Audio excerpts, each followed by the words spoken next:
Welcome back, everyone. Today I'm going to be giving you guys my thoughts on the Sermon on the Mount with Dr. Jordan Peterson on the Peterson Academy. So this is now the 13th course that I've completed on the Academy. I've done reviews for the other 12 courses that I've completed on this channel, so you guys can go check those out if you haven't.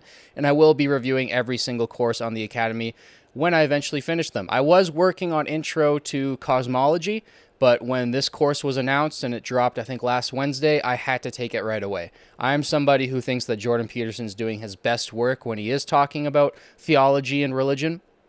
I know not everybody feels that way. Some people like when he talks more about the psychology, but I find that he walks his way up to the theology talks with the psychology in a very honest way, the same way that kind of Carl Jung did it. So I'm somebody who enjoys that. I'll get a little bit more into my thoughts on that in a second here. First, I want to read the synopsis on the Peterson Academy website. Then I'll give you guys my thoughts, kind of some of the stuff that I learned. Do I think it's worth it? Then we'll talk about the quizzes, the lecture names, and the recommended books, and then we will wrap up for today. So the synopsis on the website. In the Sermon on the Mount, an 8-hour course, Dr. Jordan Peterson explores the profound wisdom and symbolism embedded in this foundational biblical text, highlighting the transformative power of living by Christ-like principles. He offers a deep dive into key passages such as the Beatitudes and the Lord's Prayer, emphasizing the importance of humility, self-reflection, and the pursuit of meaning when facing life's challenges. Throughout the lectures, Dr. Peterson masterfully integrates biblical narratives, Jungian psychology, and personal stories, illustrating the enduring relevance of these teachings for navigating the complexities of the human condition. So, that gives you guys kind of a general overview of what the course is about. As I stated earlier, I'm somebody who believes that Jordan Peterson is doing his best work when he is talking about the Bible. Now, I know a lot of people disagree with that. They like it when he talks about more like psychology and practical stuff. And that's great. He's fantastic on that front as well. But I think he's at his peak when he's talking about the Bible. Now, some people can't make that leap, and they don't like when he smuggles in Jesus. I understand. I'm somebody who got into Jordan Peterson when I was like 14, 15 years old, around the year 2014, 2015. Mostly because of his politics. That's kind of around the age where I was getting into, Ben Shapiro and people on the left as well. I was kind of playing around, just getting an interest in politics and seeing what it was all about. I clung on to Jordan Peterson because he was a psychology professor, and to me, he was one of the deepest ones that I found online. So I connected with him quite a bit, and I loved the way he taught psychology, and I was very interested in it at the time. But I was more of an atheist, so I should have been upset that Jordan Peterson slowly smuggled in Jesus, and I didn't even realize it till like 2019, 2020. And then I'm like, oh, I see what's happening here. He's actually transforming me. I'm transcending my atheism slowly through understanding psychology deeper. Now, psychology is deeply rooted to philosophy and theology. They're connected in a lot of ways. Jung never described himself as a philosopher, but when you read his psychology, it kind of borderlines on philosophy, and he walks you up to theology in a way that's honest. Now, if you've read Jung's collected works, you might understand what Jordan Peterson's doing on a deeper level. Jordan Peterson's doing what Jung did in a more accessible way, in a way that the average layman can understand. If you try to read Jung's collected works like Ion or Archetypes of the Collected Unconscious, it's very, very difficult. It's very abstract, and unless you're super high in trade openness, I think it's going to be difficult for you to navigate those texts. But if you want a more comprehensive walkthrough of how you get from psychology up to theology through symbolism, I think Jung is obviously the best for that. That's why Jordan Peterson references him all the time. However, I think Jordan Peterson in some ways goes further than Jung, and he makes the Jungian philosophy more, like I said, accessible for the layman, for the average person. So I deeply, deeply appreciate Jordan Peterson for that. He's somebody who's given me a lot of meaning in my life because of the lecture series that he's put out there. Like I said, especially the Genesis ones, the Genesis lectures on YouTube. To me, they're the best content on YouTube. I've never come across a lecture series in my entire life, regardless of the subject, that has gripped me in that way and has pulled me in, where I'm just like glued to my TV. It feels like I'm almost floating at some points. It's a surreal experience to watch those Genesis lectures. When I finished them, I knew immediately that I was going to rewatch them, and it was the same with the Sermon on the Mount because he's in similar form here. I knew that I was going to rewatch these Sermon on the Mount lectures immediately because of how deep and profound they were. I'm going to go through the names of the lectures really quickly, and then we'll talk about the quizzes and the recommended books. I could go into much, much more detail about what I learned in this course and how it's affected me and how Jordan Peterson's philosophy has changed my life. I might save that for another video, so if you guys want to see that, let me know in the comments, but I could talk about this course and Jordan Peterson on theology all day long, so I'm going to stop there for now.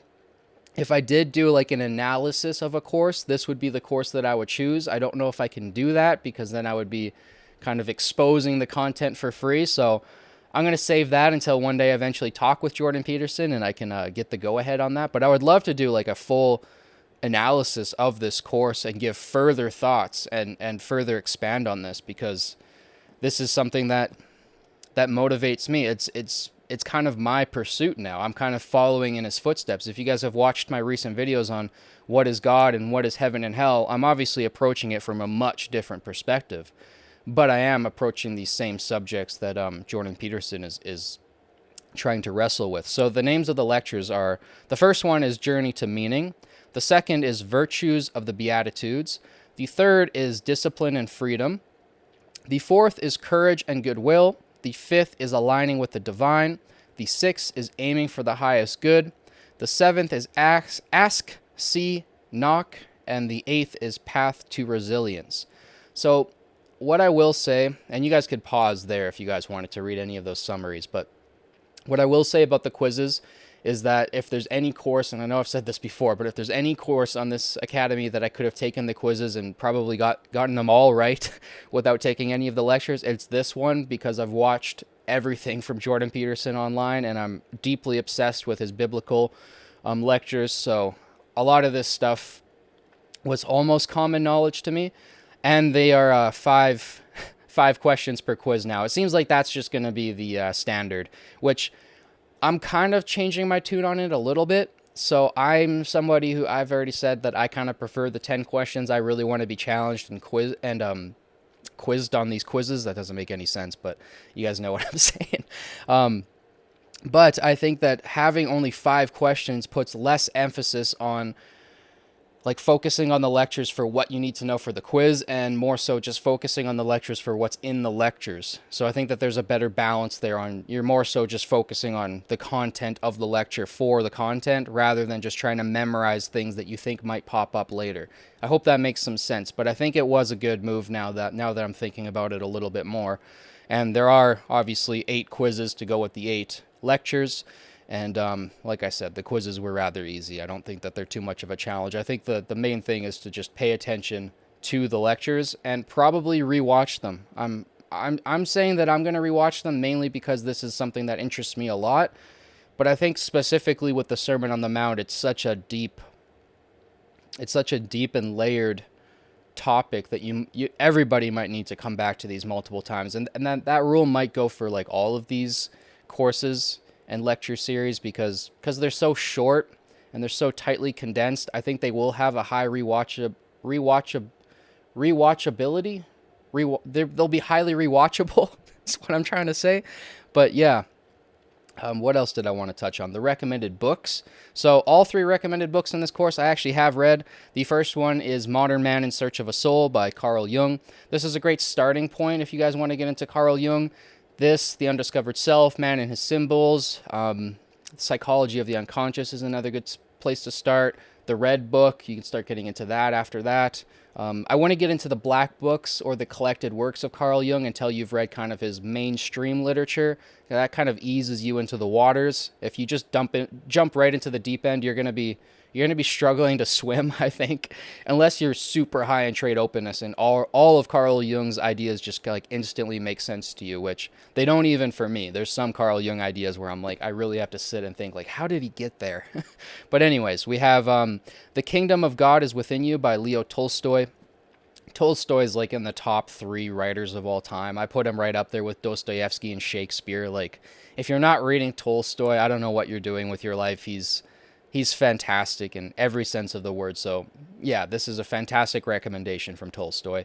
And we have Viktor Frankl's Man's Search for Meaning. I recently made a video on why you should read this book. So if you guys want a little bit more information on Man's Search for Meaning, you guys can go check out that video.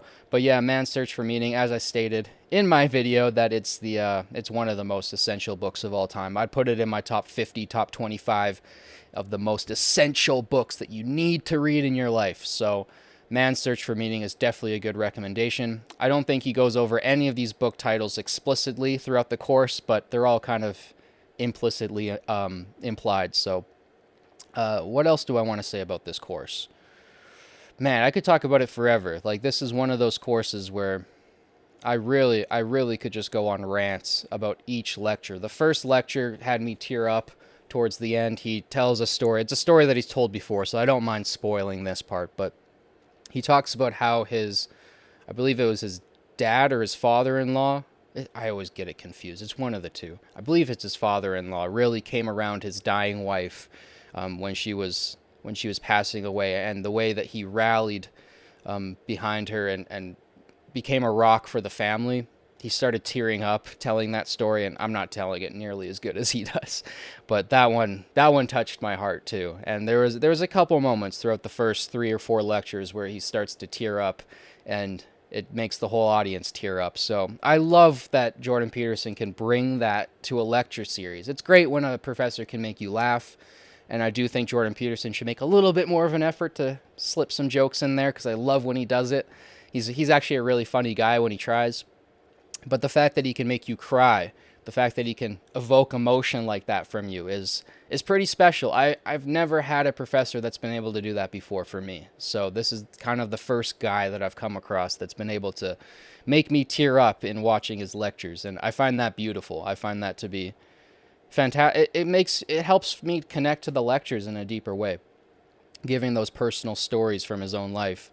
And obviously, man, I'm gonna wrap up there, because I could rant forever, and I don't want this video to be too long. I don't want to bore you guys. So that's kind of my thoughts on the Sermon on the Mount.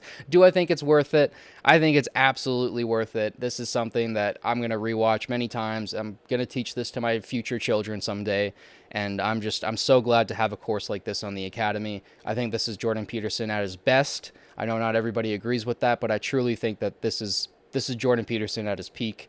And yeah, fantastic course. I'm going in circles now. So thank you guys so much for watching. As always, it means the world to me. Don't forget to like, subscribe, share with your friends. It helps boost this channel and the algorithm. I'll catch you guys in the next one. Peace.